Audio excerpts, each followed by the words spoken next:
हरे कृष्णा। आज हम यहाँ पर जुड़े हैं। आपने टॉपिक देख ही लिया होगा, द फेस्टिवल ऑफ पनिशमेंट। तो आप में से किस किस को आइडिया है कि आज हम कौन सी कथा सुनने वाले हैं? एक बार हैंड रेस कीजिए। 3। अच्छा, बाकी को नहीं पता। 4। ओके, तो 4 डिवोटीज ने हैंड रेस किया है और यहाँ पे थोड़े ज़्यादा हैं। तो लगभग 50% डिवोटीज को पता है ना द फेस्टिवल ऑफ पनिशमेंट क्या है। तो हमने अभी कुछ ही दिन पहले इसका पार्ट 1 सुना था थोड़ा सा, है ना। तो आज हम पार्ट 2 डिस्कस करने वाले, जो कि मेन स्टोरी है, जो कि श्रील रघुनाथ दास गोस्वामी के अराउंड रिवॉल्व करती है। तो कल हमारे गौड़ीय फेस्टिवल में एक बहुत, या गौड़ीय वैष्णव कैलेंडर के हिसाब से हमारा एक बहुत विशेष त्यौहार है जिसका नाम है पानीहटी दही चिड़ा उत्सव। और मैंने वजह से बताया भी था कि आइडियली वो निर्जला एकादशी से अगले दिन पड़ता है, मतलब जब महोत्सव हुआ था। लेकिन अभी सूर्योदय की तिथि के हिसाब से एक दिन बाद में पड़ रहा है ना, यानी द्वादशी से अगले दिन पड़ रहा है, 9 तारीख को पड़ रहा है ना। तो ये लीला कुछ इस प्रकार से है। हमने पार्ट 1 में देखा था कि श्रील रघुनाथ दास गोस्वामी, जो कि बचपन से ही, कभी उनको इतना धनी परिवार में जन्मे थे, हिरण्य माजुमदार और गोवर्धन माजुमदार, है ना। उनके पिताजी और उनके ताऊ जी, बड़े पिताजी के बड़े भैया, है ना, दोनों ही इतने अमीर थे कि 12 लाख से ज़्यादा तो उनकी इनकम थी। और उसके बाद धन धान्य परिवार ये सब न जाने क्या क्या था उनके पास, और वो भी उस टाइम के 12 लाख, है ना। अभी आपको ऐसा लगेगा 12 लाख क्या ही होते हैं, है ना, पर उस टाइम के 12 लाख बहुत ज़्यादा होते थे। और इसके बाद आगे तो और भी ज़्यादा उनकी इनकम और वेल्थ वगैरह बताई गई है। तो रघुनाथ दास गोस्वामी हमारे षट गोस्वामी में से एक है ना। जया रूप सनातन भट्ट रघुनाथ, श्री जीव गोपाल भट्ट दास रघुनाथ। तो हमारे षट गोस्वामी में दो रघुनाथ गोस्वामी, एक रघुनाथ दास गोस्वामी और एक रघुनाथ भट्ट गोस्वामी। तो ये रघुनाथ दास गोस्वामी की कथा है, जिसमें रघुनाथ दास गोस्वामी बचपन से ही चैतन्य महाप्रभु से उनके विरह में तप रहे थे और उनसे मिलना चाहते थे, हमेशा से ही शांतिपुर में रहते थे। तो जब उन्हें पता चला कि चैतन्य महाप्रभु शांतिपुर आए हैं, तो हमने उस दिन कथा सुनी थी, लेकिन आगे कृष्णदास कविराज गोस्वामी इसके आगे और बताते हैं। तो क्या हुआ कि जब ये चैतन्य महाप्रभु से मिलना जाना चाहते थे, तो ये जो इनके पिताजी और बड़े भैया थे, तो ये लगभग लगभग 20 लाख रुपए कमा रहे थे उस टाइम पे, है ना। और इनको गवर्नमेंट को 15 लाख रुपए देने थे, है ना। लेकिन 12 लाख ही दे रहे थे। तो 3 लाख का और प्रॉफिट इनको मिल रहा था। तो उस टाइम पे एक वहाँ पे मुस्लिम चौबे क्या था, है ना, अ, क्या बोलते हैं इसको, वर्ड भूल गया मैं। हाँ, तो चैतन्य चरितमृत में बताया, श्रील कृष्णदास कविराज गोस्वामी बताते हैं कि ये जो गोवर्धन माजुमदार और हिरण्य माजुमदार थे, लगभग 20 लाख रुपए उस टाइम पे गोल्ड कॉइन्स वगैरह कमा रहे थे। तो इनको गवर्नमेंट को आइडियली 15 लाख रुपए देने थे टैक्स में, पर 12 लाख दे रहे थे कैसे कैसे करके, है ना। तो कुछ दिमाग लगा के, क्योंकि बनिए परिवार से थे, तो 3 लाख रुपए का प्रॉफिट बना ले रहे थे कैसे ना कैसे करके। तो अब ये, जब ये मुस्लिम चौधरी को पता चला, तो उसकी जॉब चली गई थी बेचारे की, और उसको कहीं से पैसे नहीं मिल रहे थे। तो इनको ये गोवर्धन और हिरण्य मजुमदार से थोड़ी एनवी हो जाती है, थोड़ा गुस्सा आता है कि सारे पैसे अपने आप ही कमा रहे हैं। तो ये जो टैक्स कलेक्टर है उस टाइम के, वहाँ के, उनको जाके बताते हैं कि ये ना कुछ हेरा फेरी कर रहे हैं, आप इनके घर चलिए और इनको बताइए। तो ये मुस्लिम चौधरी वो मिनिस्टर को लेके वहाँ रघुनाथ दास गोस्वामी के घर पे पहुंचते हैं, और वहाँ पहुंच के पता चलता है कि हिरण्य माजुमदार तो भाग गए थे, जो रघुनाथ दास गोस्वामी के ताऊजी लगते थे। तो भाग गए, तो इन्होंने रघुनाथ दास गोस्वामी को पकड़ लिया और बोलते, कहाँ है तुम्हारे ताऊजी, है ना, कहाँ है तुम्हारे पिताजी, जाके बुला के लाओ उन्हें, है ना। अ, उन्हें बुला कर लाओ, और उनको दोनों हाथों से पकड़ लेते, उनको बांध देते रघुनाथ दास गोस्वामी को। तो रघुनाथ दास गोस्वामी वहां से निकलने की कुछ ट्रिक्स लगाते हैं, है ना, इसको वाक चातुर्य बोलते हैं। तो था हालांकि वो मुस्लिम चौधरी, लेकिन वो कहते हैं कि आप प्लीज़ मुझे छोड़ दीजिए, आप तो मेरे पिता समान हैं। अब इस बेचारे मुस्लिम चौधरी का कोई बेटा नहीं था। तो वो कहते हैं, आप मेरे हाथ जोड़ के कहते हैं कि आप तो मेरे पिता समान हैं, और देखिए मेरे पिताजी और आप तो लगभग लगभग एक जैसे भाई जैसे ही हैं। और भाई एक दिन लड़ते हैं, दूसरे दिन दोस्त बन जाते हैं, फिर तीसरे दिन लड़ते हैं, फिर चौथे दिन दोस्त बन जाते हैं। आपको इसमें अपने बच्चों को नहीं घसीटना चाहिए, है ना। ये लड़ाई तो चलती रहती है ना, जहाँ पे प्रेम होता है वहाँ पे लोग लड़ते भी है थोड़ा बहुत। तो आज हम दोस्त हैं, आज आप लोग दोस्त हैं, कल लड़ेंगे, फिर दोस्त बन जाएंगे। तो लेकिन मैं तो आपके पुत्र समान हूँ। और जो जैसे एक पिता होता है, वो अपने बच्चे को मेंटेन करता है ना, तो उन्हें इस प्रकार से डांटना नहीं चाहिए, उन्हें इस प्रकार से पकड़ना नहीं चाहिए। तो ऐसा कह के श्री रघुनाथ दास गोस्वामी उनको जब बोलते तो ये मुस्लिम चौधरी का दिल पिघल जाता है, क्योंकि वो इतने प्यार से बोलते हैं। तो ये एक वैष्णवों में एक इंटेलिजेंस होती है जो हमारे इतने बड़े बड़े आचार्य हुए हैं, कि उन्हें पता है कि कौन से समय में क्या बोलना है, कैसे डीलिंग्स करनी है ना। तो वो इतने अच्छे से डीलिंग्स करते हैं कि वो किसी का भी दिल जीत लेते हैं। तभी भगवत गीता में भगवान कहते हैं कि जो मेरे भक्त हैं वो सभी के द्वारा पसंद किए जाते हैं, और मेरे भक्त भी सबको पसंद करते हैं। तो इसलिए श्रील रघुनाथ दास गोस्वामी हमारे षट गोस्वामियों में से एक है ना, और भगवान श्रीमती राधा रानी की मंजरियों में से एक है। और इस प्रकार से वो जब मुस्लिम चौधरी को कहते हैं, क्योंकि उसका कोई पुत्र नहीं था, तो उनका बहुत दिल पिघल जाता है, और वो कहते हैं मैं तुम्हारा पिता जैसा हूँ, तुम मेरे पुत्र हो। तो उसको आलिंगन कर लेते हैं, श्रील रघुनाथ दास गोस्वामी को आलिंगन कर लेते हैं, और आंखों से अश्रु बहने लग जाते हैं। मुस्लिम था तो बड़ी बड़ी दाढ़ी थी, पूरी दाढ़ी आंसुओं से भीग जाती है, और कहते हैं आज से तुम मेरे पुत्र हो, मुझे माफ करना, मैंने तुम्हें पकड़ा और मैंने तुम्हारे साथ ऐसा दुर्व्यवहार किया, मैं बहुत गंदा हूँ ना। तो देखो, लेकिन क्या है ना कि तुम्हारे जो ताऊ जी है ना, वो मेरे साथ शेयर होल्डिंग नहीं कर रहे है ना। उनको 8 लाख रुपए लेकर के, मतलब जो चैतन्य चरितमृत में बताया कि 8 लाख रुपए लेकर के सारा खुद ही ले जाते हैं और मुझे कुछ देते नहीं है। तो तुम बस इतना कर दो कि मेरी और उनकी एक छोटी सी मीटिंग करा दो, और फिर हम लोग डिस्कस कर लेंगे कि हमें करना क्या है। तो शिला रघुनाथ दास गोस्वामी फिर कैसे करके ढूंढते हैं हिरण्य मजूमदार को, और उन दोनों की मीटिंग कराते हैं। तो ये हुआ था चैतन्य महाप्रभु से मिलने के बाद ना, जब हमने लास्ट स्टोरी में देखा था। तो पिछले स्टोरी में हमने देखा था कि चैतन्य महाप्रभु ने रघुनाथ दास गोस्वामी को इंस्ट्रक्शन दिया था कि मरकट वैराग्य मत दिखाओ, बंदरों जैसा वैराग्य मत दिखाओ, अंतरे निष्ठा करी बहिर करे लोक व्यवहार, है ना। कली की कथा में देखा था शायद, है ना, कि अंदर से निष्ठा रखो और बाहर से लोक व्यवहार करो, है ना। और इससे हमने बहुत सारे लेसन भी सीखे थे कि किस प्रकार हमें भी अंदर से निष्ठा रखनी चाहिए। और इसके बाद जब श्रील रघुनाथ दास गोस्वामी वापस घर आए, तो 1 साल तक बिल्कुल ऐसे रहे कि कोई किसी तरीके से उनको, है ना, किसी ने शक भी नहीं करा कि वो भगवान की भक्ति कर रहे हैं, क्योंकि पूरे तरीके से अपने बाहर से बिजनेस में लगे हुए थे, लेकिन अंदर से पूरी तरीके से हरे कृष्णा महामंत्र जप रहे थे, सब कुछ कर रहे थे, अंदर से पूरा भजन चल रहा था। ये नहीं कि अंदर से बंद कर देंगे, क्योंकि अभी रिसेंटली भी एक बार जब महाराज ये अंतरे निष्ठा करी एक बार मंदिर में कोट कर रहे थे, तो किसी ने बोला कि महाराज जी जैसे रघुनाथ दास गोस्वामी के साथ ऐसे हुआ था, तो क्या होता है ना कि मेरे भी कहीं अच्छे कुछ एनवायरनमेंट में रहता हूँ कि मुझे ना लोग माला वगैरह बंद करा देते हैं, तो मैं ना बंद कर देता हूँ। तो दीक्षा के बाद अगर मैं बंद कर दूँ तो मुझे अपराध थोड़ी ना लगेगा। तो महाराज ने बोला कि भैया अंदर से थोड़ी ना बंद हुआ था रघुनाथ दास गोस्वामी का भजन, हरिनाम तो कोई कहीं भी जप सकता है। आप भाई जीभ से जपो, कोई जीभ काट देगा क्या, है ना। आपसे कोई माला छीन के फेंक दे, उंगलियों पे जप लो, है ना, उसके बाद भी नहीं हो रहा तो जीभ पर जप सकते हैं, है ना। उसके बाद कोई जीभ पर भी जपले हुए देख लेगा तो लिप्स बंद करके मुंह, है ना, होठ होठ हिलाते हिलाते या फिर जीवा हिलाते हिलाते जप किया जा सकता है। तो कहाँ तक बहाने बनाओगे ना। इसलिए ये अंतर निष्ठा करेगा, यही तो मतलब है कि निष्ठा अंदर से ऐसी होनी चाहिए कि बाहर किसी को पता ही ना चलने पाए। हमारे इतने सारे भक्त हैं जो कंबलों के अंदर छुप छुप के जप करते थे, जब उनके माता पिता उनको रोकते टोकते थे। अभी भी कई हैं जो कंबलों के अंदर छुप छुप के करते हैं, है ना। मैंने भी कई कुछ समय 1-2 महीना किया जब बोर्ड एग्जाम्स का समय था, है ना। मेरे पिताजी कहते थे कि ये माला उठा के फेंक दूंगा, है ना, अगर बोर्ड के समय पे करा तो इस प्रकार से करना पड़ता है कई बार। तो इसलिए, लेकिन ये जो चैंटिंग है वो अगर देखा जाए तो बंद नहीं होती है इस प्रकार से। ये सिर्फ हम एक्सक्यूजेस बनाते हैं कि हमें भगवान से किस प्रकार से दूर भागना है, क्योंकि वो अंदर का मामला है, हरिनाम करना या नाम जप करना, ये सब, है ना। तो इसलिए बाहर से कोई रोक ही नहीं सकता ये सब करना।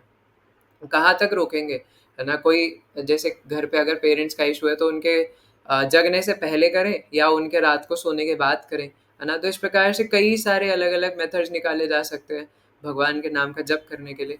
तो यही चीज़ चैतन्य महाप्रभु ने श्रील रघुनाथ दास गोस्वामी को बोली, और फिर रघुनाथ दास गोस्वामी 1 साल तक बिल्कुल हिले नहीं, बिल्कुल वहीं पर अपना अच्छे से बिजनेस वगैरह संभाला। माता पिता भी इतने खुश हो गए कि जो सिक्योरिटी गार्ड लगा रखे थे उनके लाइव चलते फिरते सीसीटीवी कैमरा, वो भी हटा दिए।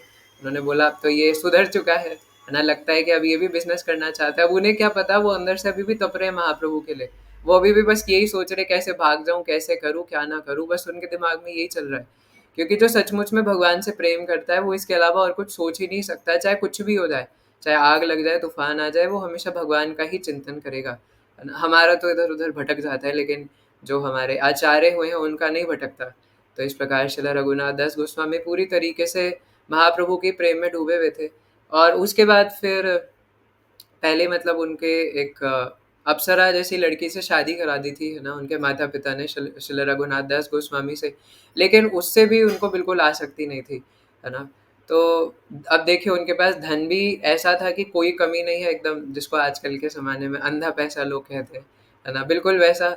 और अप्सरा जैसी वाइफ़ है ना? हम लोग तो सोचते हैं कि बस कोई 16 माला करने वाली मिल जाए, है ना? मतलब ऐसा कोई भक्त लोग सोचते हैं बस एक 16 माला करने वाली मिल जाए, या कुछ जो निर्जला एकादशी पे 64 माला करी होगी तो सोचेंगे बस एक कम से कम 48 माला, मतलब मेरे से थोड़ी बहुत तो क्लोज़ में हो।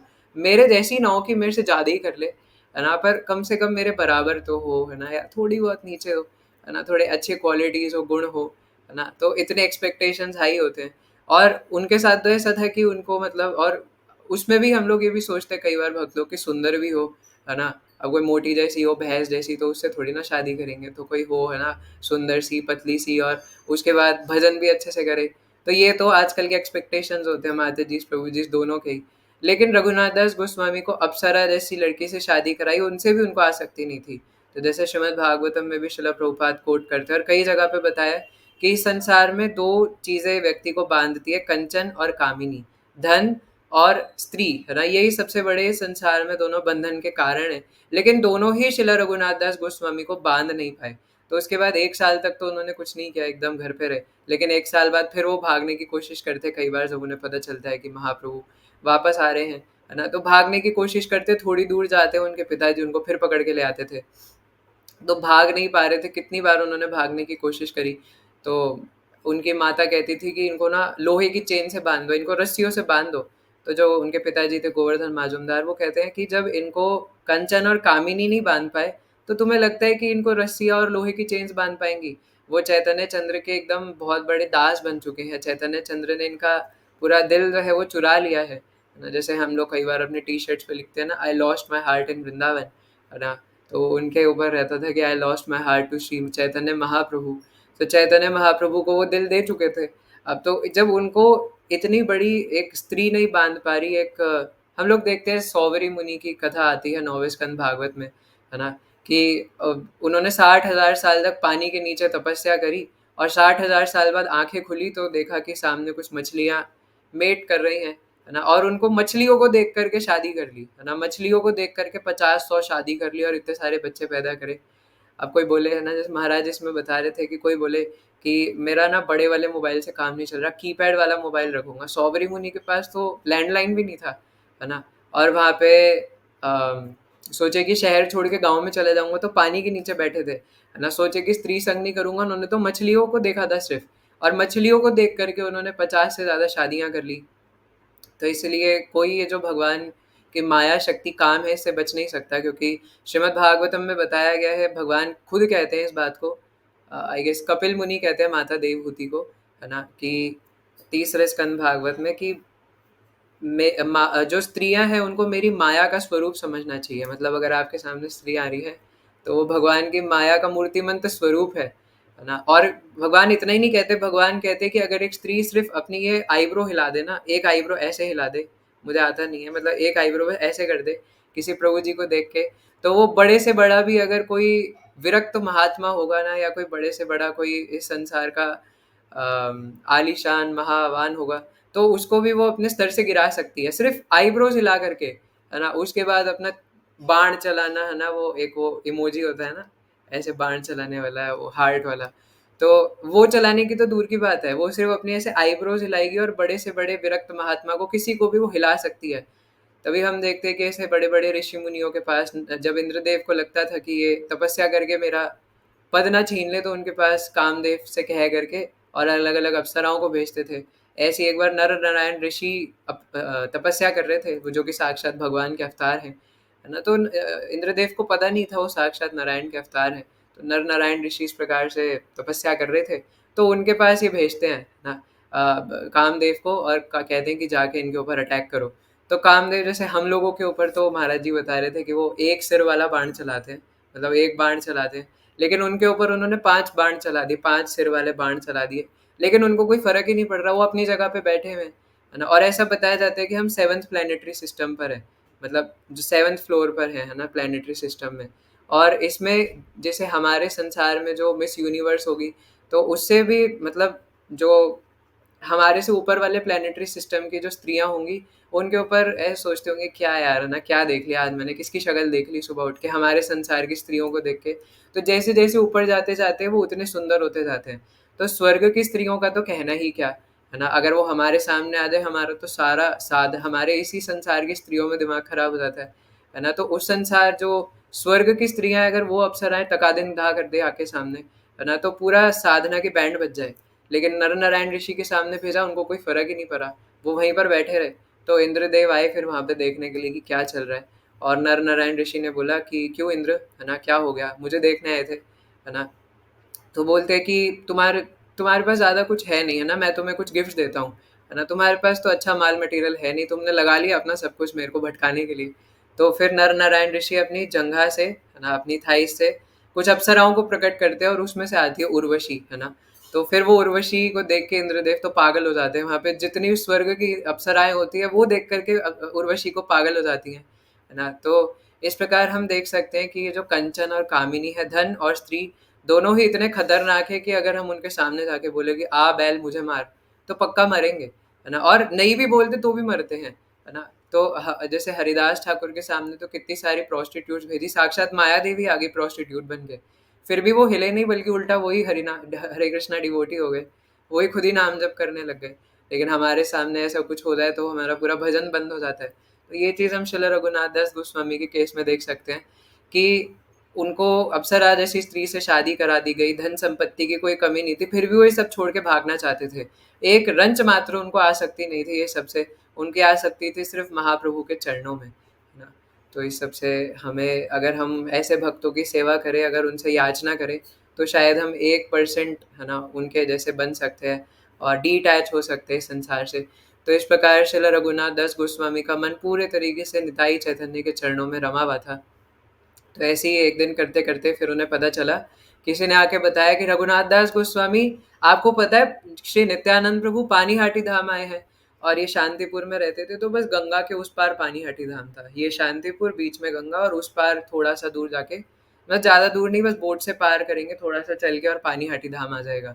तो कहते थे कि आपको पता है वहाँ पे नित्यानंद प्रभु आए हैं साक्षात, है ना।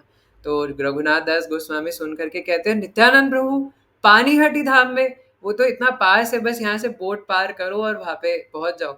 तो अगले ही दिन सुबह वो भाग करके जाते हैं और बोट करके और पानीहाटी धाम पहुँच जाते हैं। तो मैं तो गया था वहाँ पे, एकदम गंगा के किनारे एक बड़ा सा वट वृक्ष है, हालांकि वो वृक्ष मैं देख नहीं पाया, है ना, जैसी भगवान की इच्छा थी। लेकिन वहाँ पे एक बहुत बड़ा वट वृक्ष है ना, बिल्कुल गंगा के किनारे। अभी तो वहाँ पे इस्कॉन टेम्पल भी है, इस्कॉन पानीहाटी।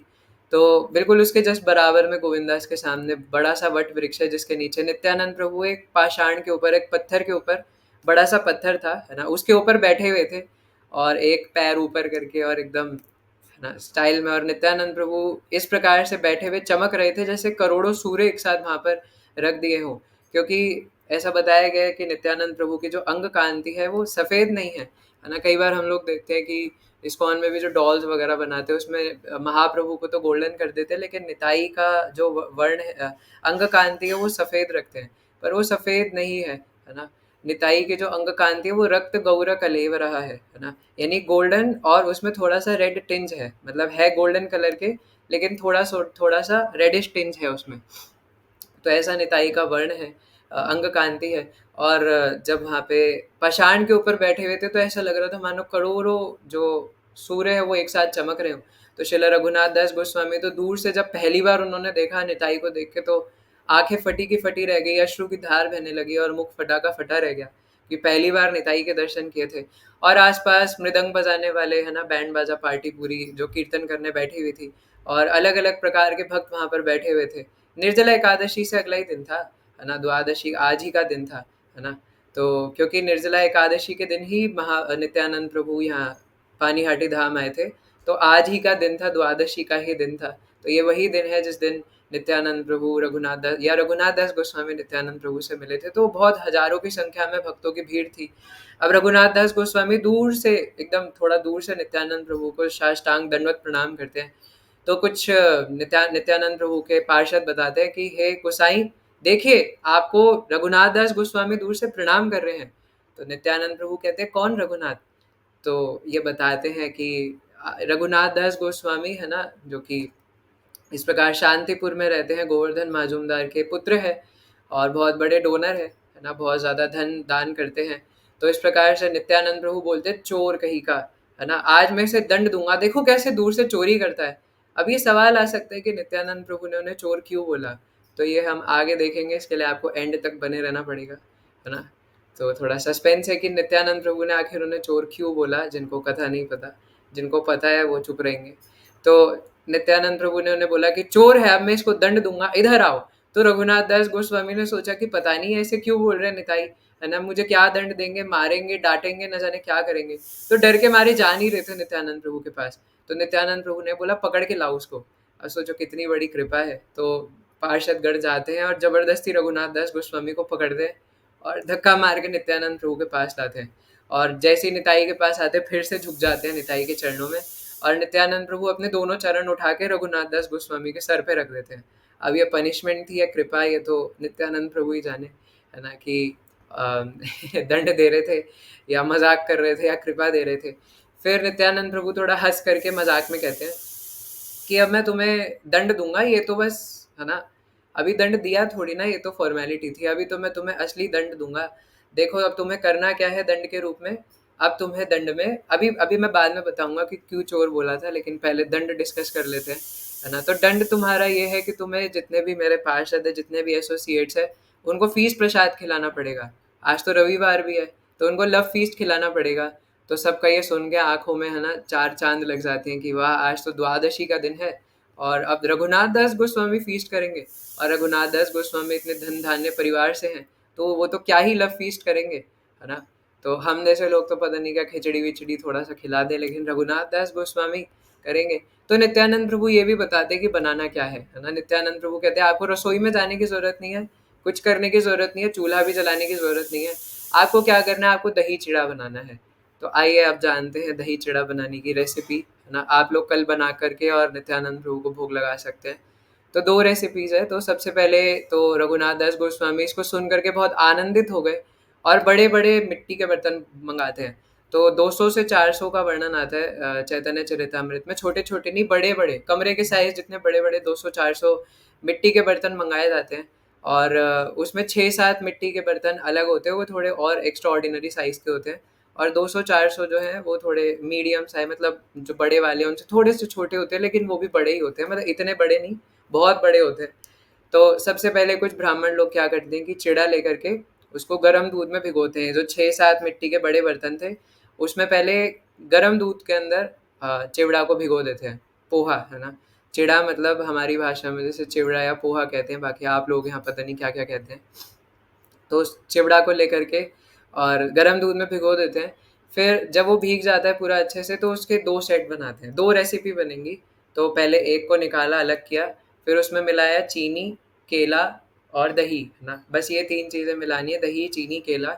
आजकल मंदिर में बहुत कुछ मिला देते हैं, पर महाराज जी कहते हैं कि वो ट्रेडिशनल रेसिपी नहीं है ना। उसमें अपने स्वाद अनुसार वो क्या कद्दू कह रहा हूँ, है ना, आम, ड्राई फ्रूट्स और क्या बोलते हैं उसको, वाटरमेलन, है ना, तरबूज, है ना, तरबूज, खरबूजा, पता नहीं क्या क्या उसमें मिला देते हैं, उसकी पूरी, है ना, आलू चाट बना देते हैं। तो लेकिन ये ट्रेडिशनल रेसिपी नहीं है ना। ट्रेडिशनल रेसिपी में सिर्फ उसका एक एक एक पार्ट निकाल करके, और उसमें फिर बता रहा हूँ, दही, चीनी, केला, बस हो गया, है ना, इतना ही मिलाना है। और फिर दूसरी जो पार्ट है उसमें कंडेंस्ड मिल्क, है ना। इंग्लिश में कंडेंस्ड मिल्क लिखा है, बट हिंदी में रबड़ी बोलेंगे, है ना, क्योंकि वो दूध को पका पका के वो रबड़ी बन जाती है, गाढ़ा कर देंगे उसको, है ना। तो दूसरे में निकाल करके, पहले भी दूध में भिगोया था, अब उसको जो पोहा पूरा दूध अब वो सोख लेगा, तो उसको निकाल करके फिर उसमें रबड़ी और थोड़ी सी खाने वाली कपूर, है ना, जलाने वाली नहीं, कभी वो डाल दें, खाने वाली एक अलग कपूर आती है वो, और घी, है ना, क्लैरिफाइड बटर, घी, और एक अलग तरीके का केला होता है, वो तो पता नहीं मिलेगा कि नहीं आजकल के समय में, चंपक कला कहते हैं उसको, है ना। तो एक स्पेशल टाइप का केला होता है, तो वो उसमें डालते हैं। तो ये 2 रेसिपीज बनती हैं। और जैसे जैसे रघुनाथ दास गोस्वामी देखते हैं कि वो प्रिपरेशन कर रहे हैं, और लोगों को जैसे ही पता चला कि रघुनाथ दास गोस्वामी लव फीस दे रहे हैं, है ना, तो अलग अलग ब्राह्मण वैष्णव और ज़्यादा वहाँ पे आने लग जाते हैं। तो फिर रघुनाथ दास गोस्वामी इसको देख के और बर्तन मंगाते हैं और ज़्यादा रॉ मटेरियल्स मंगाते हैं बनाने के लिए, क्योंकि लोग ज़्यादा आ रहे हैं तो अब ज़्यादा रेसिपी बनानी पड़ेगी भैया। तो इस प्रकार से पूरी प्रिपरेशन हो जाती है। इतने सारे वैष्णव ब्राह्मण आ जाते हैं वहाँ पर कि इतनी भीड़ लग गई कि कुछ लोग निताई के चरणों में बैठे हैं, कुछ लोगों को वहाँ जगह ही नहीं मिल रही, कुछ पेड़ के ऊपर चढ़े हुए हैं और कुछ गंगा के घाट पर बैठे हुए हैं, और कुछ को इतनी भी जगह नहीं मिली कि गंगा के घाट में बैठे हो, गंगा के अंदर ही कूद गए, है ना। वो गंगा के अंदर पानी में यहाँ तक पानी है और ऐसे 2 कटोरे लेकर के खड़े हुए हैं खाने के लिए, है ना। जस्ट इमेजिन कि क्या सीन होगा, है ना। पूरे गंगा नदी में उधर से उधर तक लाइनें लगी हुई है डिवोटीज की, और वो ऐसे 2 पात्र लेकर के खड़े हुए हैं। नित्यानंद प्रभु के पास तो पेड़ के नीचे जो उनके बहुत क्लोज डिवोटीज है वो बैठे थे, उद्धरण दत्त ठाकुर, है ना, जो कि महाराज जी बताते हैं कि वो नित्यानंद प्रभु के पर्सनल सेक्रेटरी थे, है ना, और उनकी कृपा के बिना हम नित्यानंद प्रभु को अप्रोच नहीं कर सकते। तो उद्धरण दत्त ठाकुर और जो 12 कावड़ बॉयज है बलराम जी के, जो गोलोक वृंदावन में भी रहते हैं, वो सब थे, है ना, नित्यानंद प्रभु के साथ वहाँ पर रामदास और अलग अलग भक्त लोग। तो इस प्रकार से वहाँ पे जब पता चला कि इस प्रकार से फेस्टिवल हो रहा है, तो केले बेचने वाले, माला बेचने वाले, है ना, कई सारे व्यापारी भी वहाँ पर आ गए। तो इतने सारे व्यापारी आ गए और वैष्णव आ गए, ब्राह्मण आ गए और बड़े बड़े महापंडित लोग आ गए। तो सारी भीड़ लग गई और सब नित्यानंद प्रभु के पास बैठ गए, है ना, और सबके सब ऐसे 2-2 कटोरे लेकर के बैठे हुए हैं। तो सबसे पहले रघुनाथ दास गोस्वामी नित्यानंद प्रभु के पास लेकर जाते हैं, फिर 20 लोग होते हैं, जो 20 लोग इन सबको डिस्ट्रीब्यूट कर रहे थे, है ना। अब सोचो कि वो 20 लोग, और सिर्फ दही चिड़ाई तो है ना, ऐसा थोड़ी है कि बहुत सारी चीज़ों से, हमारे मंदिरों में तो शाही पनीर, पूरी, चावल, ये वो पता नहीं कितनी आइटम रखते हैं, पर वहाँ पे सिर्फ 2 ही चीज़ें थी, वो भी मतलब 2 चीज़ें एक ही आइटम थी, बस 2 रेसिपीज़ बना रखी थी, दही चिड़ा से ही, और उसको 20 लोग डिस्ट्रीब्यूट कर रहे थे। सो वी कैन इमेजिन कि वहाँ पे कितनी भीड़ होगी और कितने भक्त लोग होंगे, है ना। अब कैसे वो पास ऑन कर रहे थे तो बताया नहीं, हो सकता है इतनी भीड़ में वो एक से ऐसे-ऐसे पास ऑन कर रहे हो, है ना, प्रसादम को। तो और क्या पता कोई भक्त ऐसे छुपा के एक कटोरा पीछे भी कर ले रहे हो, मतलब मैं होता तो शायद ऐसे ही करता।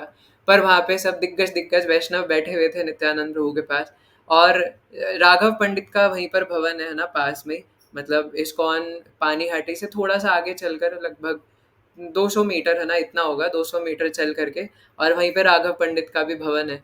तो राघव पंडित भी वहाँ पर आकर देखते हैं नज़ारा तो हंस पड़ते हैं, और जितने भी बड़े बड़े वैष्णव आते हैं वो हंसते हैं, देखते हैं ये क्या चल रहा है ना, इतनी भीड़, लोग पानी के अंदर कटोरे लेकर के बैठे हुए हैं खाने के लिए, है ना।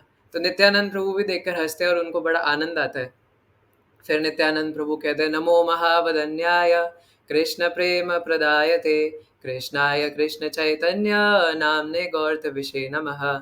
और इस प्रकार कहने के बाद चैतन्य महाप्रभु वहाँ पर प्रकट हो जाते हैं। चैतन्य महाप्रभु वहाँ थे नहीं, है ना, लेकिन वो प्रकट करा देते हैं नित्यानंद प्रभु ने अपनी शक्ति से। और जैसे ही चैतन्य महाप्रभु वहाँ प्रकट होते हैं तो नित्यानंद प्रभु खड़े होते हैं। अब यहाँ पर एक ट्विस्ट है कि सब लोग चैतन्य महाप्रभु को देख नहीं पाते, सिर्फ जो बड़े बड़े वैष्णव थे जो नित्यानंद प्रभु के बहुत क्लोज थे, सिर्फ वही देख पाते हैं, और बाकी कुछ लोग अनुभव कर पाते थे चैतन्य महाप्रभु को, और कुछ लोग तो वो भी नहीं कर पाते थे, है ना। तो नित्यानंद प्रभु अब क्या कर रहे थे कि रघुनाथ दास गोस्वामी कहते कि ये सब लोगों को प्रसाद तो बांट दिया, पर ये खाना क्यों नहीं स्टार्ट कर रहे। तो नित्यानंद प्रभु हंस के खड़े होते हैं कि अब वो चैतन्य महाप्रभु को तो सब कोई देख नहीं पा रहे थे, तो एक एक की थाली के पास जाते हैं। अब देखो भोग लगाने का तरीका, हम लोग क्या करते हैं कि जैसे एक कुकर में आपने खिचड़ी बनाया, वो छोटे से कटोरी में भगवान को डाल देंगे खिचड़ी, और उसमें तुलसी का छोटा सा पत्र रख के भगवान को, लो भगवान जी खा लो। फिर उसमें भी दिमाग रहता है कि कब इसको वापस मिलाऊं और खाऊं। फिर उस इतनी छोटी सी खिचड़ी के कटोरी को इतने बड़े कुकर में मिलाएंगे वापस, फिर उसको बांट बांट के खुद भर भर के खाएंगे। लेकिन मंदिर में इतने सारे, जगन्नाथ जी भी है, गौर निताई भी है, राधा श्याम सुंदर भी है, कृष्ण बलराम भी है, प्रभुपाद जी भी है। मैं तो कई बार अपनी मम्मी से ही बोलता हूँ, कहता हूँ यार इतने सारे लोग, कई बार ऐसे मैंगो शेक वगैरह भी बनता है, इतने से ग्लास में लगा देंगे उनको कि इससे उनका क्या होगा, है ना। हम तो 2-2 ग्लास भर के पिए।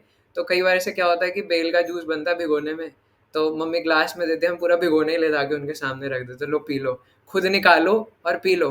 अब भाई अपना ही घर है, पी लो ना, है ना। तो अब यही तो बात है। तो इस प्रकार से वहाँ पे नित्यानंद प्रभु ऐसे भोग नहीं लगाते कि पहले निकाला महाप्रभु को दिया और मिलाया सब खा लो ना, है ना। नित्यानंद प्रभु थोड़े से मजे के मूड में थे, और सुबह भी रघुनाथ दास गोस्वामी से जब उन्होंने डांटा था तो भी आनंद विनोद के ही मूड में थे। तो इसी आनंद विनोद के फनी मूड में ही उन्होंने रघुनाथ दास गोस्वामी को डांटा था, उनसे मजे लेना चाहते थे। तो इस प्रकार से चैतन्य महाप्रभु को ले जाते हैं और एक एक व्यक्ति के पास जाते हैं, उनके पात्र में से उठाते हैं और उनके मुंह में डाल देते हैं महाप्रभु के। और महाप्रभु भी आनंद में आ जाते हैं, वो भी उठाते हैं और नित्यानंद प्रभु के मुंह में। फिर दूसरे डिवोटी के पास गए, ऐसे नित्यानंद प्रभु लिया, महाप्रभु को खिलाया, महाप्रभु ने निताई को खिलाया। फिर तीसरे के पास गए, ऐसे करते करते जितने वैष्णव थे सबके पास जा जा के खिला रहे थे। अब सब लोगों को दिख रहा था कि कोई नित्यानंद प्रभु के मुंह में इस प्रकार से भोग प्रस्तुत कर रहा है, पर ये नित्यानंद प्रभु किसको दे रहे हैं? ऐसे हवा में कर रहे हैं और उड़ जा रहा है, ऐसे हवा में कर रहे हैं उड़ जा रहा है कि हो क्या रहा है ये, है ना? तो अब जो चैतन्य महाप्रभु को देख पा रहे थे वो तो हरी हरी कर रहे थे, वो तो आनंद विनोद में देख करके बहुत आनंद में थे। लेकिन जिनको दिख नहीं रहा था कि महाप्रभु वहां पर, वो सोचे थे नित्यानंद प्रभु कर क्या रहे हैं, हवा में किसको खिला रहे हैं। लेकिन इस प्रकार से सबको आनंद आ रहा था चैतन्य महाप्रभु और निताई को देख करके। फिर नित्यानंद प्रभु वापस अपने पाषाण पर आकर बैठ जाते हैं, चैतन्य महाप्रभु को साइड में बिठाते हैं और चैतन्य महाप्रभु के लिए फिर 4 कटोरे लाते हैं अलग से, 4 मतलब वो मिट्टी के बर्तन लाते हैं उसमें। और महाप्रभु जो नॉर्मल वाला पोहा होता है वो नहीं खाते हैं ना, वो एक, आप में से अगर कोई उड़ीसा की साइड से शायद उन्हें पता होगा, वहाँ एक अरुआ चावल करके एक अलग होता है ना? एक अरुआ होता है, एक दूसरा पता नहीं कौन-सा आता है, मुझे नाम नहीं पता, अभी याद नहीं आ रहा। उसना। हाँ, तो जो भी है, तो चैतन्य महाप्रभु के लिए वो अरुआ वाली वैरायटी का चिवड़ा मँगाते हैं और फिर उसकी रेसिपी बना के वो महाप्रभु को खिलाते हैं, है ना? तो इस प्रकार से चैतन्य महाप्रभु और निताई पूरा भोग खाते हैं और फिर उसके बाद नित्यानंद प्रभु ऑर्डर देते हैं कि सब हरी हरी कहो और हरी हरी कह करके प्रसाद का आनंद लो। तो पूरी हवा में हरी हरी हरी हरी इस प्रकार से ध्वनि करते हुए सब लोग प्रसाद पाते हैं और नित्यानंद प्रभु और उनके सभी भक्त लोग देख करके बहुत प्रसन्न होते हैं। तो जैसे ही द्वादशी का दिन था और राघव पंडित का भवन भी पास में ही था, तो राघव पंडित वहां पर आके नित्यानंद प्रभु के लिए घी में बने हुए कई सारे प्रसाद आइटम्स लेकर के आते हैं और उनको देते हैं नित्यानंद प्रभु को। और कई सारे फल फूल, है ना, ये सब लेकर के आते हैं। सबसे पहले उन्हें गार्लैंड पहनाते हैं, उनके बॉडी पर चंदन का लेप लगाते हैं और फिर ये जो घी से बनी हुई आइटम्स थी वो उनको ऑफर करते हैं। फिर राघव पंडित कहते हैं कि हे निताई, मैंने आपके लिए इतना कुछ घर पे बना रखा था, लेकिन आप अगर यहाँ पे पाएंगे तो फिर मैंने घर पे जो बनाया है वो भोग कौन खाएगा, है ना? मैंने तो आपके लिए इतना सारा भोग बनाया था। तो नित्यानंद प्रभु कहते हैं कि अभी मैं यहाँ पे दही चिड़ा खाता हूँ, रात को मैं तुम्हारे घर में आके रात को तुम्हारे घर में आके मैं भोग पाऊंगा, है ना? और बाकी सब डिवोटीज को भी साथ में लाएंगे और वो भी पाएंगे। तो राघव पंडित ये सुन के बहुत प्रसन्न हो जाते हैं कि दिन में दही चिड़ा और रात को राघव पंडित के घर में फीस प्रसाद, है ना? तो अभी थोड़ा लाइट है ना, अभी थोड़ा, क्योंकि जैसे जब पूरा निर्जला का व्रत करा है तो बहुत हैवी खा के पारण किया नहीं जाता, है ना? तो इसलिए सुबह थोड़ा लाइट खा लिया दही चिड़ा, पेट के लिए भी अच्छा है, ठंडा ठंडा। अब रात को पूरा करेंगे, है ना, फीस्ट। तो इस प्रकार मतलब शाम के समय। तो इस प्रकार नित्यानंद प्रभु कहते हैं कि अभी मैं अपने इतने सारे एसोसिएट्स के साथ हूँ और क्योंकि मैं खुद बलराम ही हूँ तो मुझे अपने ग्वाले मित्रों के साथ रहना बहुत ज़्यादा पसंद है। तो ये सारे मेरे ग्वाले मित्र ही है, मैं इनके साथ पिकनिक करना चाहता हूँ। तुम्हें तो पता है राघव, है ना, राघव पंडित को कहते हैं, इसीलिए मेरे को इनके साथ पिकनिक करने में बड़ा आनंद आ रहा है। और यहाँ पे गंगा के किनारे मिट्टी में बैठ करके और इस प्रकार दही चिड़ा का आनंद लेते हुए इस आनंद को मैं त्यागना नहीं चाहता, तो मैं रात को आता हूँ, है ना, आपके घर। तो राघव पंडित ये सुन के बहुत प्रसन्न हो जाते हैं। फिर नित्यानंद प्रभु दही चिड़ा लेकर के और रघुनाथ दास गोस्वामी को भी रेमनेंट्स प्रदान करते हैं और फिर रेस्ट लेने लग जाते हैं। फिर रात को जाते हैं राघव पंडित के भवन में, जो कि पास में ही था। फिर वहाँ राघव पंडित के घर में पहले तो कीर्तन होता है ना? नित्यानंद प्रभु खुद कीर्तन करते हैं, नाचते हैं, सबको नचाते हैं, है ना? नाचे रे निताई गौर द्विजा मणिया, है ना? इस प्रकार से निताई नाचते हैं राघव पंडित के भवन में जाके और खूब देर कीर्तन करते हैं। फिर उसके बाद राघव पंडित उनसे प्रार्थना करते हैं कि अब आप प्लीज़ बैठिए और मैं आपके लिए भोग प्रस्तुत करता हूँ। तो नित्यानंद प्रभु आते हैं और वैसे वो प्रसाद था क्योंकि वो डेटीज़ को ऑफर्ड था, है ना, पहले राधा श्याम सुंदर को और उसके बाद गौर निताई के लिए लाते हैं। तो कहते हैं मैं आपके लिए प्रसाद लेकर के आता हूँ और नित्यानंद प्रभु फिर बैठते हैं, फिर उनके लिए दोबारा एक नई गारलैंड लाते हैं और नित्यानंद प्रभु को गारलैंड पहना के फिर चंदन का लेप उनके ऊपर लगाते हैं। फिर उनके लिए प्रसाद लेकर के आते हैं। फिर वहाँ पे चैतन्य महाप्रभु दोबारा प्रकट हो जाते हैं और चैतन्य महाप्रभु और निताई को भर भर के राघव पंडित भोग प्रस्तुत करते हैं, प्रसाद पवाते हैं। और इतने में जो आसपास के वैष्णव थे वो सब रघुनाथ दास गोस्वामी से कहते कि आप भी बैठिए ना, आप भी साथ में प्रसाद पाइए। तो राघव पंडित कहते कि नहीं नहीं, है ना, पहले गौर निताई को पाने दीजिए, फिर उसके बाद रघुनाथ दास गोस्वामी बाद में पाएंगे। तो इस प्रकार पूरा जब गौर निताई पा लेते हैं तो उनका उच्चिष्ट ले जा करके राघव पंडित रघुनाथ दास गोस्वामी को देते हैं और रघुनाथ दास गोस्वामी उसको पा के बहुत आनंदित हो जाते हैं। फिर अगले दिन नित्यानंद प्रभु दोबारा से उसी पाषाण के नीचे बैठे होते हैं, सुबह सुबह मंगला आरती के बाद जप वगैरह करके सुबह सुबह वहीं पर बैठे होते हैं, और रघुनाथ दास गोस्वामी फिर वहां जाके प्रणाम करते हैं। और रघुनाथ दास गोस्वामी अब राघव पंडित के थ्रू अपनी प्रेयर्स देते हैं नित्यानंद प्रभु को, डायरेक्टली नहीं बोलते जा करके, है ना, लेकिन राघव पंडित के थ्रू उनसे कहवाते हैं कि वो क्या कहना चाहते हैं। तो राघव पंडित फिर आके बताते हैं निताई को कि रघुनाथ दास गोस्वामी आपसे कुछ प्रार्थना करना चाहते हैं। और रघुनाथ दास कह रहे हैं कि वो चाहते कि वो हमेशा चैतन्य निताई के हो जाएं, चैतन्य महाप्रभु के हो जाएं, और हमेशा वो बस अपना पूरा जीवन चैतन्य महाप्रभु के लिए देना चाहते हैं, और किस प्रकार से वो सेवा करें ऐसा प्रार्थना करते हैं। तो नित्यानंद प्रभु बहुत खुश होते हैं। अब यहाँ पर पता लगता है कि क्यों नित्यानंद प्रभु ने उन्हें चोर बोला था, क्योंकि रघुनाथ चैतन्य महाप्रभु नित्यानंद प्रभु की प्रॉपर्टी है, और रघुनाथ दास गोस्वामी ने उन्हें डायरेक्टली लेने की कोशिश करी थी। तो इसीलिए नित्यानंद प्रभु ने एक हंसी के मूड में, एक मजाक के मूड में उनको चोर कहा था, है ना, कि तुम इस प्रकार से डायरेक्टली महाप्रभु को लेने की कोशिश कर रहे हो।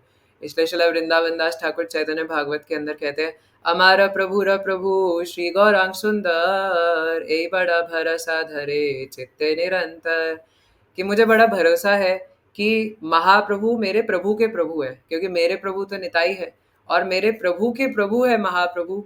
और यही भरोसा मैं अपने चित्त के अंदर धरते हुए, है ना, निरंतर अपने चित्त में धरते हुए हमेशा उनके ऊपर निष्ठावान और उनकी कृपा पर आश्रित रहता हूँ, है ना। तो जितने भी हमारे आचार्य हुए हैं वो यही बताते हैं कि मेरे प्रभु तो नित्यानंद प्रभु है और उनके प्रभु है महाप्रभु।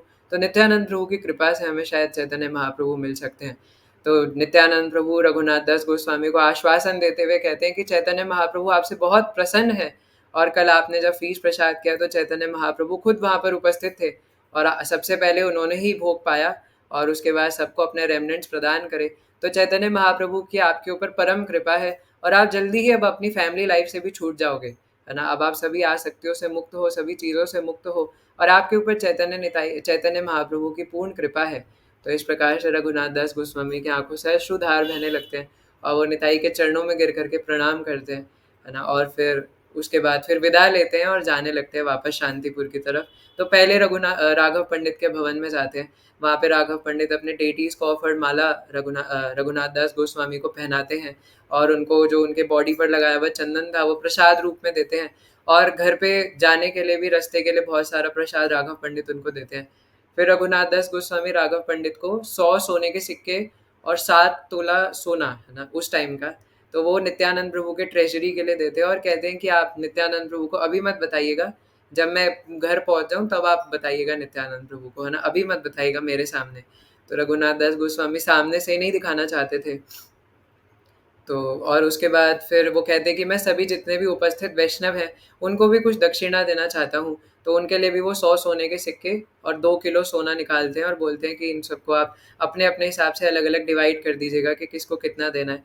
फिर राघव पंडित को प्रणाम करते हैं, उनको फिर दंडवत प्रणाम करके, और राघव पंडित से ब्लेसिंग्स लेकर के फिर रघुनाथ दास गोस्वामी वापस शांतिपुर चले जाते हैं। अब इससे आगे अलग लीला है पूरी की कैसे वापस फिर घर से भागने की कोशिश करते थे। उनके घर के पास उनके एक वैष्णव थे, है ना, गुरु समान, जो कि उनको हेल्प कर देते थे भागने में, और इत्यादि इत्यादि में आगे काफ़ी लंबी लीला है, तो उसको हम कभी और चर्चा करेंगे चैतन्य चरितामृत से पढ़ करके।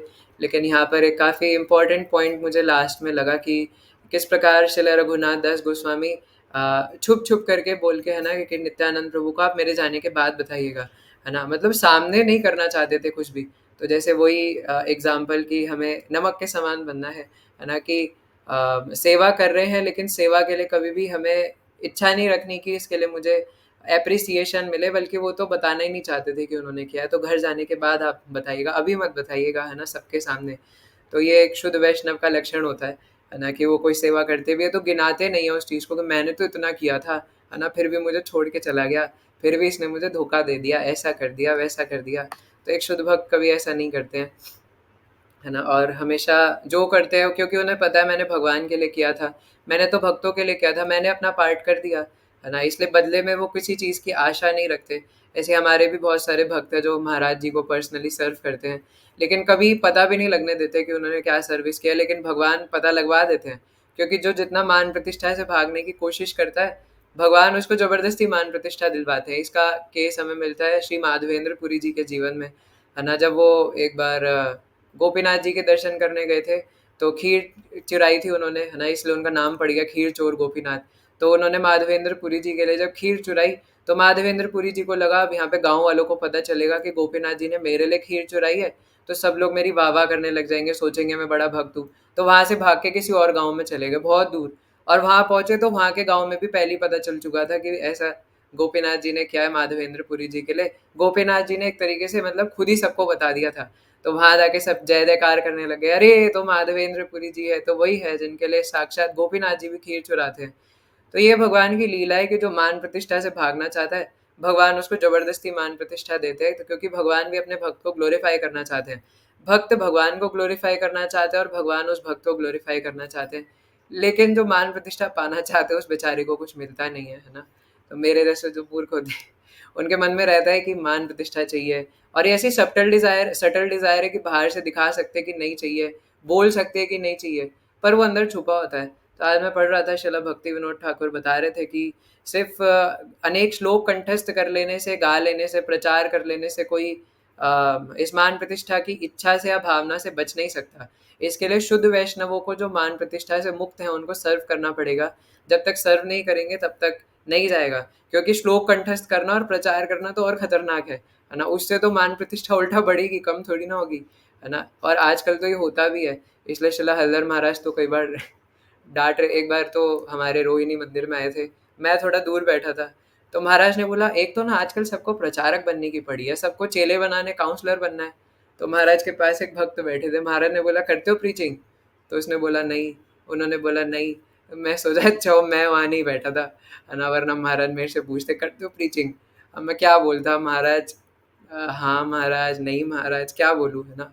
एक्चुअल में प्रचार तो नहीं भी है लेकिन है भी, है ना? क्या बोलूँ, समझ नहीं आएगा। मैंने कहा अच्छा हुआ मैं वहाँ नहीं बैठा हूँ, है ना? नहीं तो पक्का मरता मैं। तो इस प्रकार महाराज की बात सही है, श्रील हल्दर महाराज की, कि सबको अपने चेले बनाने की पड़ी है और सब गुरु बनना चाहते हैं, है ना? सोचते हैं कि जय ही कृष्ण तत्वेता सही गुरु हुए, लेकिन हम कृष्ण को जानते कहाँ हैं तत्व से जो गुरु बनेंगे, है ना? और कई बार इंतज़ार भी रहता है कि कब मुझे बस एक बार बोल दे, है ना? कि मैं भी जाके इस प्रकार से प्रचार करूँ और फिर मैं बताऊँगा कि प्रचार कैसे करते हैं, है ना? फिर मैं बताऊँगा कि किस प्रकार से डिवोटी एक हमारे थे, है ना? तो ऐसे ही कह रहे थे एक बार, है ना? एक बार मेरे को एक बार मेरे को सीनियर से ऑर्डर मिलने दो, है ना? फिर मैं देखो क्या धूम मचाऊँगा, है ना? ऐसे प्रचार करूँगा कि सब देखते रह जाएँगे, है ना? इनडायरेक्टली शायद मेरे को भी कह रहे थे कि मैं भी देखते रह जाऊँगा। तो लेकिन अगर हम इस प्रकार से इस भावना से प्रचार करने की कोशिश करेंगे तो हम उन्हें अपना बना लेंगे, है ना? इससे दिक्कत हो जाएगी। इसलिए एक बार श्रीमान अमरेंद्र प्रभु जी कह रहे थे कि प्रचार हमें इस भावना से करना चाहिए कि लोग जो है वो श्रीमती राधा रानी के भक्त बने, है ना? नित्यानंद प्रभु के भक्त बने, ना कि हमारे श्रील प्रभुपाद के आश्रित वो हो जाएँ, है ना? इस प्रकार से हमें उनसे भक्ति करानी है ना? उनको इंस्पायर करना है ना? उनको ऐसी चीज़ें बतानी है कि वो श्रील प्रभुपाद और राधा रानी की तरफ या नित्यानंद प्रभु की तरफ, महाप्रभु की तरफ आकर्षित हो, ना कि हमारी तरफ, है ना? वरना फिर हम में और जो कल्ट्स बना कर के बैठे हैं, अपने चेले बना कर के बैठे हैं, है ना? उनमें और हम में फ़र्क क्या है ना? फिर जो कुछ नाम नहीं लूँगा पर कुछ अभी जेल में बंद हैं ना कुछ तथाकथित ब्राह्मण लोग, फिर उनमें और हम में फ़र्क क्या है ना? तो इस प्रकार से ये मान प्रतिष्ठा की जो भावना है बड़ी खतरनाक है, लेकिन हम देखते हैं कि रघुनाथ दास गोस्वामी पूरे तरीके से इससे मुक्त थे, है ना? उनके पास धन स्त्री सब कुछ था और अभी तो वैष्णवों का संग भी उन्हें मिल गया था। हम तो देखते हैं कई बार वैष्णव समाज में भी हमारे अंदर वो मान प्रतिष्ठा आ जाती है या मान प्रतिष्ठा पाने की इच्छा आ जाती है और ये बहुत सटल है और इसको तोड़ना सबसे मुश्किल है। ऐसा भी कई बार भक्त लोग बताते हैं कि जो लस्ट है वो सबसे पहले तो स्त्री के रूप में या काम रूप में अटैक करती है, लेकिन जब ऐसे नहीं कर पाती तो वो ग्रीड के रूप में अपना जन्म ले लेती है, कैसे मान प्रतिष्ठा की अभिलाषा के रूप में, है ना? और फिर वो और खतरनाक बन जाती है। तो ये काम का दूसरा पहलू है। तो इसलिए ये भी एक लस्ट का ही पहलू है। इसलिए ये नहीं सोचना चाहिए कि मैं सिर्फ़ बॉडीली ब्रह्मचर्य का पालन कर रहा हूँ तो मैं काम से मुक्त हो गया, है ना? ये मान प्रतिष्ठा की इच्छा होना भी अपने अंदर काम का एक लक्षण है ना? और अब बोले कि मान प्रतिष्ठा की इच्छा नहीं है, लेकिन सेटल फॉर्म में अपने आप को हो सकता है ना भी हो, है ना? आप सब शुद्ध भक्त हैं, लेकिन एनालाइज़ करना चाहिए कि क्योंकि अगर हम अपने पेरेंट्स से डाँट नहीं खाना चाहते, है ना? अगर हम चाहते वो भी हमारी बड़ाई करे, है ना? कोई मुझे जूते ना मारे, कोई मुझे डाँटे ना, तो वो भी तो मान प्रतिष्ठा की इच्छा है ना? बचना चाहते हैं ना कि वो मेरी बड़ाई करें, मैं बड़ा भक्त हूँ या ये जो भी है। और इस संसार में तो रहती ही है कि लोग मुझे, मतलब इस संसार में तो ये भी होता है कि जैसे कोई लिंक्डइन पर प्रोफाइल बनाए अगर कि मुझे इंटर्नशिप चाहिए या जॉब चाहिए, तो उसको बताना पड़ेगा कि मैं क्यों अच्छा हूँ, क्यों मैं मार्केट में स्टैंड आउट कर रहा हूँ, है ना। तो अब इसके साथ अब ये भी लोक व्यवहार है अगर एक, है ना, क्योंकि जो भक्त लोग इस प्रकार से कर रहे हैं उनको ये दो चीज़ों में हैंडल करना थोड़ा मुश्किल हो जाता है। वैसे दो चीज़ें है नहीं हम मेरे जैसों के लिए, क्योंकि वहाँ पर भी हिपोक्रेसी करनी है, यहाँ पे भी हिपोक्रेसी करनी है, वहाँ पे भी मार्केट में स्टैंड आउट होने लायक है नहीं, लेकिन दिखाते ऐसे हैं कि क्योंकि बताना पड़ता है कंपनी को, क्योंकि आप मेरे को ही क्यों चूज़ करो। तो ऐसी भक्त समाज में भी हम लोग ऐसे दिखाने की कोशिश करते हैं कि मुझे ही क्यों चूज़ करो, है ना। तो मैं तो हमेशा एक ही बात कहता हूँ कि मुझे ज़्यादा पता नहीं है, लेकिन मैंने जो थोड़े बहुत छूटर-पुटर एक्सपीरियंस से देखा है और वैष्णवों से सुना है कि अगर हम इस मान प्रतिष्ठा से बचना चाहते हैं, कि ये तभी आती है ज़्यादातर जब हम अपने से ऐसे भक्तों को देखते हैं कि मैं 16 माला कर रहा हूँ, कोई 8 माला कर रहा है, हम उसको देखते हैं, है ना? लेकिन अपने से उसको देखना ही क्यों? अपने से ऊपर के वरिष्ठों को देखो, इतने वरिष्ठ वैष्णव हैं, है ना? जब हमें दिखेगा कि वो भी प्रचार कर रहे हैं, हमसे अच्छा प्रचार कर रहे हैं, है ना? हमसे ज़्यादा अच्छे से वो लोग भक्तों को एंगेज करके रख रहे हैं, है ना? उनको ज़्यादा हरिनाम करवा पा रहे हैं, उनको ज़्यादा अच्छे से जोड़ के रख पा रहे हैं, ज़्यादा अच्छे से शास्त्र बता पा रहे हैं, कीर्तन कर पा रहे हैं, तब हमें पता चलेगा कि I am good for nothing, है ना? मैं तो कुछ किसी लायक हूँ ही नहीं। और ये अगर हमारे अंदर भावना आ जाए और हम भगवान के हो जाए और भगवान के नतमस्तक हो जाएँ चरणों में, है ना? निताई पद कमला। और क्योंकि जैसे उस दिन रोहित प्रभु भी पूछ रहे थे, अमरेंद्र प्रभु जी ने जैसे कहा था कि कोई अनेक श्लोक कंठ नहीं, सॉरी, महाराज जी ने कहा था कि कोई अनेक श्लोक कंठस्थ करके, मोटी कंठी माला पहन के, तिलक लगा के, है ना, और व्यास आसन पर बैठ के या कहीं पर भी बैठ के बहुत अच्छा बोल करके, मोटिवेशनल स्पीच दे करके, है ना, कोई इस प्रकार, या कोई बहुत अच्छा मृदंग बजा करके, कीर्तनिया बन करके, कोई ये नहीं कह सकता कि मैं एक अच्छा भक्त हूँ। भक्त का मतलब ही क्या है कि उसके अंदर भगवान के प्रति प्रगाढ़ प्रेम है, उसके अंदर भगवान के प्रति बहुत निष्ठा है। तो अब ये तो मायावादी जो लोग होते हैं वो तो बहुत अव्वल होते हैं इन सब श्लोक कंठस्थ करने में। उनको तो इतनी संस्कृत आती है कि मेरे जैसे तो उनके सामने ना कुछ बोल ही ना पाए, अब्बा जब्बा डब्बा करके खुद ही घूम जाएँगे, है ना? उनकी संस्कृत इतनी भयंकर होती है। तो वो तो इसी चीज़ में अव्वल होते हैं, लेकिन क्या वो भगवान के भक्त हैं? नहीं, है ना? वो भगवान के भक्त नहीं हैं। यही फ़र्क है एक भक्त में और एक मायावादी में, है ना? जो भगवान को निराकार ब्रह्म मानते हैं। तो इसलिए भक्त सिर्फ़ इसको होने से नहीं हो जाएँगे, है ना? तो भक्ति का मतलब है कि हम पूरी तरीके से भगवान और भगवान के भक्तों में शरणागत हो जाएँ, पूरा आश्रय उनको मानें कि वो ही मेरे एकमात्र आश्रय हैं और वो ही मुझे एकमात्र प्रेम करने वाले हैं। तो अगर ये समझ लें कि मेरा ध्यान एकमात्र भगवान रखने वाले हैं, मैं कृष्ण का हूँ, कृष्ण के लिए ही हूँ, जैसा महाराज जी हमेशा बताते हैं। और महाराज तो अपने आप को पूरा ही कृष्ण का माने हुए क्या, हम हैं ही कृष्ण के। पर हम हैं पर मान नहीं पाते, है ना? लेकिन मैं कृष्ण का हूँ, कृष्ण के लिए ही हूँ और उन्हीं के लिए मेरा जीवन है और किसी के लिए मैं नहीं हूँ। तो अगर ये हम जान लें तो यही करके हम भक्त बन जाएँगे। इसके बाद अनेक श्लोक कंठस्थ करना और इत्यादि करना ये कोई ज़रूरी चीज़ नहीं होती है ना? ये तो सिर्फ़ इसलिए ताकि हम प्रचार कर सकें और थोड़ा अपने आप को भी हम पोज़ीशन पर बनाए रख सकें, है ना? इवन प्रचार भी हम अपनी शुद्धता के लिए कर रहे हैं, ताकि दूसरों को बता कर के खुद शुद्ध हो सकें, है ना? इसलिए we should always remember this कि अगर हम ये भावना को मेंटेन करके रख सकेंगे, we are good for nothing, और कभी किसी से कोई एप्रिसिएशन एक्सपेक्ट ना करें, और दूसरे से अगर मिल जाए गलती से तो उसको हज़म करें, है ना, कि ये तो बस ऐसे ही बोलते रहते हैं ना, इन्हें पता कहाँ है अभी मेरी सच्चाई, है ना। तो इस प्रकार की भावना होनी चाहिए, हमें श्रील रघुनाथ दास गोस्वामी से सीखने को मिलता है। और ये भी जैसे कल हमने अम्बरीश महाराज की कथा से भी सुना और आज की कथा, दोनों एक तरीके से लिंक्ड ही है कि किस प्रकार से निताई चैतन्य के चरणों में अगर हमारी रति होगी, है ना, तो जैसे रुक्मिणी कृष्णा प्रभु जी बता रहे थे उस दिन में, क्योंकि मैं कह रहा था कि मन की सती होगी तो रति बढ़ेगी और रति बढ़ेगी तो गति मिलेगी, है ना। मन की सती मतलब एकमात्र सिर्फ निताई चैतन्य में हमारा मन लगा हुआ है, और यानी सती मतलब एक एक जगह मन लगा हुआ है, और एक जगह मन लगेगा तो उनमें रति बढ़ेगी, है ना, अट्रैक्शन बढ़ेगा उनकी तरफ, और रति बढ़ेगी तो अंत में गति मिल जाएगी, उनकी नित्य सेवा नित्य लीला में प्रवेश मिल जाएगा, जो कि हमारा अल्टीमेट गोल है ही। लेकिन चैतन्य महाप्रभु तो कहते हैं, ना धनम न जनम न सुंदरीम कविताम, वाह जगदीश कामये मम जन्मनीश्वरे भवताद भक्ति रहे तुकी त्वयि, कि मैं ना तो धन संग्रह करने का कामना करता हूँ, ना बहुत सारे फॉलोवर्स की कामना करता हूँ, और ना सुंदर स्त्रियों के साथ रमण करने का अभिलाषी हूँ। मुझे तो सिर्फ एक ही चीज़ चाहिए कि मैं जन्म जन्मांतर आपकी भक्ति में रत रहूँ। तो यही हमारे अंदर आशा होनी चाहिए। तो कल पानी हाटी दही चिड़ा उत्सव है, कल हम नित्यानंद प्रभु और चैतन्य महाप्रभु को दही चिड़ा का भोग लगाएंगे और श्रील रघुनाथ दास गोस्वामी के चरणों में श्रद्धांजलि देते हुए प्रार्थना करेंगे। और कल भी ट्राई करेंगे कि ज़्यादा से ज़्यादा माला करें, ज़्यादा से ज़्यादा ग्रंथ अध्ययन करें उनकी प्रसन्नता के लिए। सो यही कह करके आज की क्लास हम यही समाप्त करेंगे। Thank you so much. अगर रस की दृष्टि या तत्व की दृष्टि से कुछ गड़बड़ हो गई इधर उधर बताने में तो माफ़ कीजिएगा। ये अच्छा तरीका है ना, पहले बार बार गलती करो फिर माफ़ी मांग लो। पर मुझे पता आप कर देंगे। तो किसी का कोई प्रश्न भी है क्या? अच्छा, यस रोहित प्रभु।